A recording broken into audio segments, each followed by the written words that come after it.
Selamat pagi anak-anak, selamat datang kembali di pembelajaran kita hari ini. Apa kabar kalian semua? Oke, baik, Ibu juga bisa melihat nih semangat dan juga antusias kalian pagi hari ini datang ke sekolah. Semoga hari ini kita bisa menyelesaikan pembelajaran kita dengan baik bersama-sama. Sebelumnya mari kita buka di dalam doa. Tuhan, kami akan memulai pembelajaran kami, berkati kami dari awal sampai berakhirnya. Dalam nama Tuhan Yesus kami berdoa, haleluya, amin. Anak-anak, minggu lalu kita sudah belajar bagaimana menentukan jarak antar titik dan titik ke garis pada bangun ruang balok. Beberapa minggu yang lalu juga kita sudah belajar bagaimana menentukan jarak antar titik, titik ke garis, dan titik ke bidang pada bangun ruang pupus. Sebelum melanjutkan materi hari ini, Ibu mau bertanya kepada kalian, apakah ada di antara kalian yang masih ingat apa saja sih bagian-bagian dari balok? Oke anak, kamu bisa membantu ibu untuk menjelaskan kepada teman-teman apa saja bagian-bagian dari balok yang kamu ketahui. Oke, terima kasih Ana. Benar ya anak-anak, jadi balok memiliki beberapa bagian atau balok memiliki beberapa karakteristik yang terdiri dari sisi, titik sudut, rusuk, diagonal bidang, diagonal ruang, dan juga bidang diagonal. Kemudian Bella, bisakah kamu menjelaskan kepada teman-teman bagaimana menentukan jarak antar titik pada bangun ruang? Oke Bella, terima kasih. Untuk menentukan jarak antar titik, artinya kita mengukur panjang garis yang menghubungkan kedua titik tersebut. Kemudian Benny, bisakah kamu memberikan contoh bagaimana menentukan jarak titik ke garis pada bangun ruang? Oke Benny, terima kasih. Sebenarnya anak-anak, jadi untuk menentukan jarak dari titik terhadap garis, artinya memproyeksikan titik tersebut terhadap garis tersebut. Panjang garis hasil proyeksi titik terhadap garis merupakan jarak dari titik terhadap garis tersebut.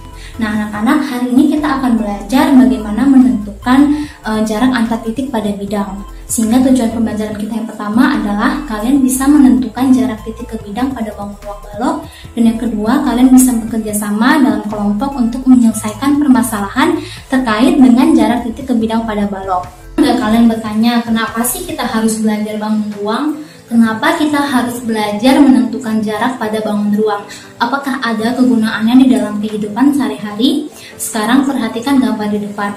Ini adalah gambar kulkas. Jika diilustrasikan, kulkas ini bisa membentuk bangun ruang A, B, C, D, E, F, G, H dan memiliki 6 sisi. Artinya 3 pasang sisi di mana sisi yang berhadapan memiliki bentuk dan juga ukuran yang sama. Nah, jika kita perhatikan, ternyata ada loh benda-benda di sekitar kita yang merupakan balok. Karena benda ini saja, contohnya kulkas, memiliki karakteristik yang sama seperti balok. Nah, selain itu, benda-benda yang menyerupai balok juga kalian ketemukan misalnya pada kardus mie atau pada kotak pensil yang kalian sering gunakan. Nah, anak-anak, ternyata konsep jarak ini juga digunakan di dalam kehidupan nyata untuk mengukur dua benda yang nyata. Misalnya, seseorang mengukur jarak dari satu tiang listrik ke tiang listrik berikutnya untuk mengukur berapa sih panjang kabel yang mereka perlukan untuk membuat aliran di daerah tersebut. Nah anak-anak, ternyata konsep jarak itu juga ada di aplikasi yang ada di HP kalian. Ada yang tahu kira-kira aplikasi apa yang Ibu maksud? Ya, benar sekali, Google Map. Jadi konsep jarak itu juga bisa digunakan untuk mengukur berapa sih jarak dari satu tempat ke tempat lain. Nah anak-anak, sekarang Ibu akan kembali menjelaskan kepada kalian bagaimana konsep jarak pada koordinat di kuadran kartesius. Sekarang Ibu memiliki kuadran kartesius dengan sumbu X dan sumbu Y, di mana sumbu X dan sumbu Y ini saling tegak lurus. Kemudian kuadran ini membagi menjadi 4 daerah atau 4 kuadran, dan masing-masing kuadran memiliki besar sudut pusat yang sama, yaitu 90 derajat. 90 derajat ini didapat dari satu lingkaran, di mana satu lingkaran besarnya adalah 360 derajat. Nah anak-anak, sekarang Ibu ingin memberitahu kalian pengetahuan tambahan sejarah. Mengapa sih kita tahu, atau dari mana sih kita tahu bahwa besar dari satu lingkaran itu adalah 360 derajat? Jadi pada zaman dahulu ada sebuah bangsa. Bangsa ini bernama bangsa Sumeria. Bangsa Sumeria pada masa itu sudah tahu bahwa satu tahun terdiri dari 12 bulan. Kemudian satu bulan terdiri dari 30 hari, sehingga dalam satu tahun ada 360 hari. Nah, sebanyak 360 hari inilah bumi mengelilingi matahari. Nah, dari situlah sehingga kita bisa tahu bahwa dalam satu lingkaran besarnya adalah 360 derajat. Nah, kemudian Kemudian sekarang kalian perhatikan kuadran yang pertama. Ibu akan mengambil sembarang titik. Anggaplah titik yang pertama yaitu x1, y1 dan titik kedua adalah x2, y2. x1, y1 dan x2, y2 adalah representasi dari sumbu x dan juga sumbu y. Nah, ketika ibu akan menghubungkan titik x1, y1 ke titik x2, y2, maka akan terbentuklah sebuah garis lurus. Nah, garis lurus inilah yang disebut jarak dari x1, y1 ke titik x2, y2. Pertanyaannya, bagaimana cara mencari panjang garis tersebut? Sekarang perhatikan bangun yang terbentuk dari dua titik ini. Nah, untuk mencari bangun ini memiliki sisi depan yang sejajar dengan sumbu y, kemudian memiliki sisi samping yang sejajar dengan sumbu x.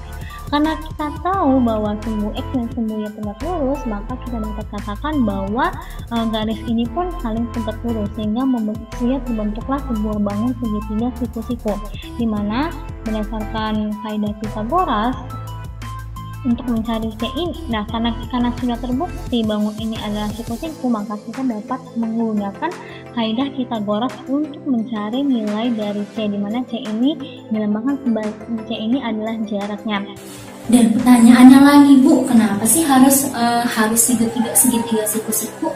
Kenapa harus menggunakan Pythagoras? Karena sekarang kita berbicara tentang jarak. Nah, misalnya saja sekarang kita mengulang lagi nih, jarak antar dua titik. Jarak antar dua titik artinya panjang garis yang menghubungkan kedua titik tersebut. Tapi apakah yang menghubungkan kedua titik tersebut hanya sebuah garis lurus? Tentu jawabannya tidak, karena akan ada banyak sekali garis yang bisa menghubungkan kedua titik tersebut. Tetapi yang dimaksud jarak adalah lintasan terpendek yang menghubungkan kedua titik tersebut, dan lintasan terpendek itu hanya bisa didapatkan oleh garis lurus yang tegak lurus. Nah, anak-anak sekarang ibu akan menjelaskan tentang titik ke bidang. Sebenarnya konsep untuk mengerti jarak titik ke bidang tidak jauh berbeda dengan konsep yang kalian ketahui untuk mencari titik ke garis. Pada intinya, kalian harus memproyeksikan titik tersebut terhadap suatu bidang, dan memproyeksikan titik tersebut terhadap suatu bidang, kemudian akan membentuk sebuah garis. Dan garis ini merupakan hasil dari proyeksi titik terhadap bidang yang tegak lurus. Nah, sekarang ibu memiliki contoh soal. Misalnya diketahui sebuah balok ABCD EFGH dengan panjang AB 10, AD 8, dan AE sama dengan 6. Titik 0 adalah titik pusat bidang ABCD. Jarak titik 0 ke bidang BCFG adalah, yang pertama kita gambar dulu baloknya. Dan diketahui bahwa AB sama dengan 10, AD 8, dan AE 6.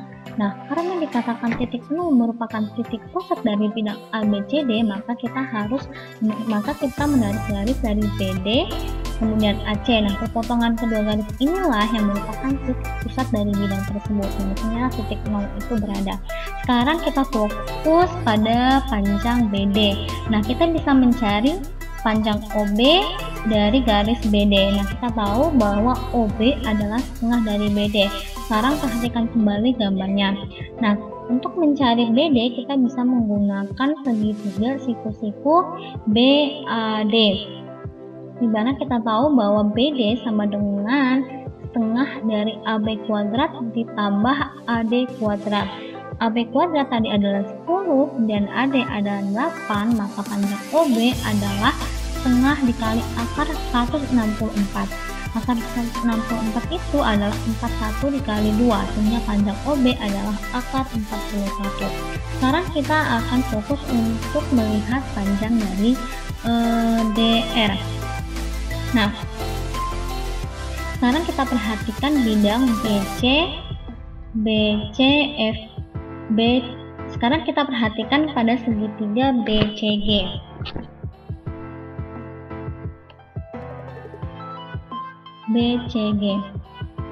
Nah, kita tahu bahwa CG sama dengan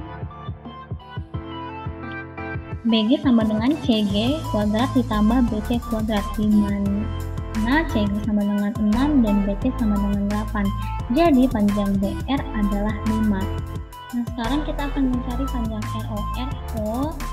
Sekarang perhatikan 3 BOR. Nah, RO adalah EOB kuadrat dikurang BR kuadrat, di mana OB sama dengan akar 41 kuadrat dikurang 6 kuadrat adalah akar 16. Jadi panjang RO adalah 4, sehingga kita mendapatkan bahwa jarak titik 0 ke bidang BCFG adalah jarak terdekat yang merupakan proyeksi titik terhadap bidang dan garis dan membentuk sebuah garis yang tegak lurus, sehingga jarak titik O ke bidang BCFG adalah sepanjang OR, garis OR yaitu sebesar 4 cm. Kemudian ini memiliki soal kedua, misalnya diketahui balok ABCD EFGH dengan panjang AB sama dengan 8 dan CC sama dengan 4, kemudian CD sama dengan 6. Tentukan jarak titik A ke bidang BCHE. Pertama, kita gambar balok ABCD EFGH dengan panjang AB sama dengan 8 cm, BC 4 cm, dan CG sama dengan 6 cm. Kemudian ditanya jarak titik A terhadap bidang BCEH. Nah, untuk mencari jarak dari titik A ke bidang BCEH, artinya kita memproyeksikan titik A terhadap bidang dan mencari garis yang merupakan hasil dari proyeksi titik terhadap bidang, dan garis itu harus tegak lurus. Nah, kemudian kita tarik dari titik A ke bidang dan terbentuklah sebuah proyeksi garis yang tegak lurus. Nah, untuk mencari panjang garis tersebut, kita memanfaatkan segitiga ABE. Kita memperhatikan segitiga ABE dan anggaplah titik hasil proyeksi terhadap bidang adalah titik M. Nah, untuk mencari panjang garis AM, kita bisa menggunakan luas segitiga. Yang pertama, kita akan menggunakan luas segitiga dengan alas AB dan tinggi AE. Dan yang kedua, kita akan memakai segitiga dengan alas EB dengan tinggi AM. Nah, EB sendiri kita bisa dapatkan dari dengan menggunakan kaidah Pythagoras. Dan diketahui bahwa EB sama dengan akar dari 8 kuadrat ditambah 6 kuadrat sama dengan akar dari 100, maka akar dari 100 adalah 10. Sehingga setengah dikali AB dikali AE sama dengan setengah dikali EB dikali AM, dimana AB sama dengan 8 dan AE sama dengan 6.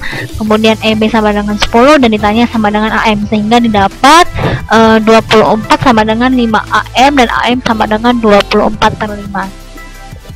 Anak, setelah kalian belajar bagaimana cara menentukan jarak titik ke bidang, sekarang ibu mau kalian menuliskan korelasi atau hubungan konsep yang kalian dapati hari ini dengan konsep yang kalian dapati pada pertemuan sebelumnya.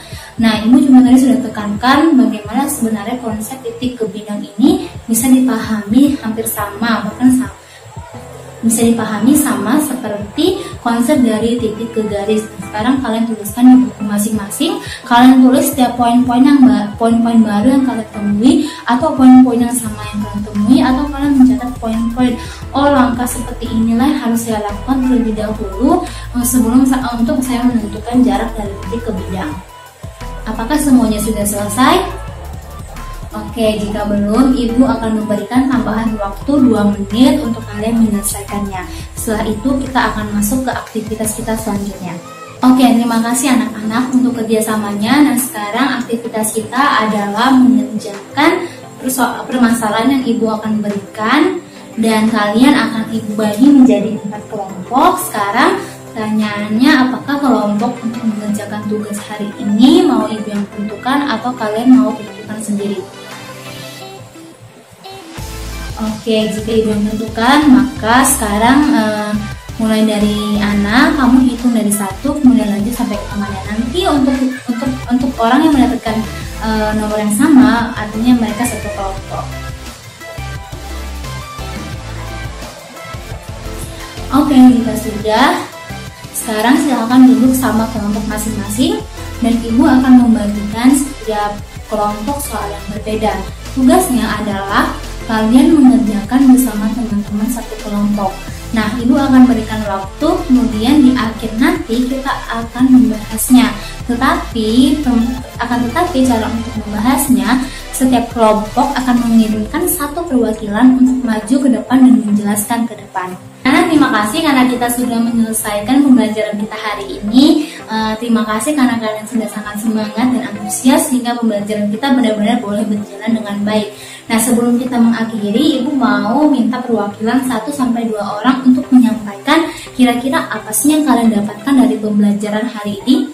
Anak, sebenarnya ketika kita belajar tentang jarak, tentang dimensi 3, tentang bangun ruang, tentang materi apapun, materi matematika apapun yang selama ini kalian dapatkan, sebenarnya adalah wujud dari suatu bentuk rasa pujian kita, rasa syukur kita kepada siapa?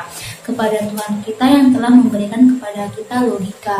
Nah, logika yang kita miliki ini adalah suatu kemampuan harusnya kita pakai dan kita gunakan untuk bisa belajar dengan baik. Nah, selain itu, kita harus melihat, kita harus memandang matematika ini sebagai satu pemberian Tuhan yang sangat indah, karena dalam matematika itu terdapat banyak sekali keteraturan. Nah, mungkin di materi bangun ruang ini kalian tidak bisa, mungkin kita sulit untuk melihat keteraturan seperti apa yang dimaksud, tapi ketika kita menelaah materi yang lain, kita bisa melihat bahwa begitu banyak keteraturan, dan keteraturan itu pun sebenarnya memang sudah ada di dalam diri kita maupun di dalam alam ini. Sehingga bagaimana respon kita mempelajari semua ini, yang pertama yang Ibu bisa sampaikan, respon kita adalah bersyukur. Bersyukur artinya jangan pernah malas untuk menggunakan setiap kemampuan yang kalian miliki untuk memaksimalkannya, untuk bisa memaksimalkannya. Kemudian yang kedua, jangan pernah menyerah ketika kalian menghadapi kesulitan, karena ini adalah pengetahuan yang bisa kita pelajari seperti itu. Nah, kemudian ini dari Ibu. Nah, kemudian Ibu mau kalian menuliskan refleksi kalian, bagaimana kalian memandang pembelajaran ini, khususnya pembelajaran dimensi 3 ini di dalam bagaimana kalian memandang pembelajaran dimensi 3 ini dan apa yang kalian maknai dari pembelajaran ini. Kalian bisa membuat mengapa saya harus belajar bangun ruang ini, kenapa saya harus memaksimalkan setiap kemampuan saya untuk mempelajari bangun ruang ini. Anak, terakhir Ibu hanya ingin memberikan kalian semangat belajar, karena kita masih akan memasuki materi-materi yang lain yang mungkin perlu konsentrasi, kemudian komitmen kalian untuk belajar dengan sungguh-sungguh. Dan selain itu, kalian harus belajar untuk menemukan makna dari setiap pembelajaran yang kalian pelajari, karena kalian hanya akan menikmati setiap proses pembelajaran itu ketika kalian tahu makna dari pembelajaran yang sedang kalian pelajari. Nah, itulah yang Ibu ingin tekankan kepada kalian, janganlah menjadikan pembelajaran ini sebagai rutinitas, tetapi temukanlah makna dari setiap pembelajaran yang kalian pelajari. Baik anak-anak, sekian pembelajaran kita hari ini. Jika ada yang belum kalian mengerti, kalian boleh tanyakan kepada Ibu, atau kalian boleh diskusikan bersama dengan teman-teman yang lainnya. Nah, sekarang Ibu minta satu orang untuk ambil ke dalam doa dan kita akhiri kelas ini.